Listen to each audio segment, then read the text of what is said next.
धक धक करने लगा. अरे दगडू धकधक नाही, लबडब असतं ते. काय मास्तर, माधुरी दीक्षितने सांगितलंय की धक धक करने लगा. अरे हे बघ, आपल्या हृदयामध्ये 4 कप्पे असतात, चेंबर्स असतात. वरचे 2 ऍट्रिया, खालचे 2 व्हेंट्रिकल्स. कुठल्याही कप्प्यातून दुसऱ्या कप्प्यामध्ये रक्तप्रवाह होत असताना तो रक्तप्रवाह उलटा होऊ नये म्हणून तिथे असतात झडपा म्हणजेच व्हॅल्व्स. व्हॅल्व्स एखाद्या दरवाजाप्रमाणे असतात. दरवाजा बंद झाला की कोणाची एंट्रीच नाही.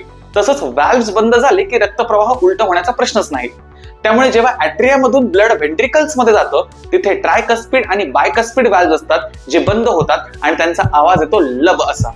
जेव्हा व्हेंट्रिकल्स मधून ब्लड धमन्या म्हणजेच आर्टरीज मध्ये जेव्हा जातं तिथे असतात सेमी लुनार व्हॅल्व्ह आणि ते बंद झाले की साऊंड येतो डब. म्हणजे पहिला लब आणि दुसरा डब, लब डब असा तो प्रकार आहे. वा मास्तर, लगेच माधुरी दीक्षितला मेसेज करून सांगतो. आता काय करतोयस की गाणं बदला, लबडब करने लगा. हो हो, कर कर, पटकन कर. आणि तुम्ही सगळेजण दिल दिमाग की सुनताय या दिमाग दिल की सुनताय माहित नाही ना, पुढच्या पार्ट मध्ये तेच सांगणार आहे, त्यामुळे फॉलो करून ठेवा.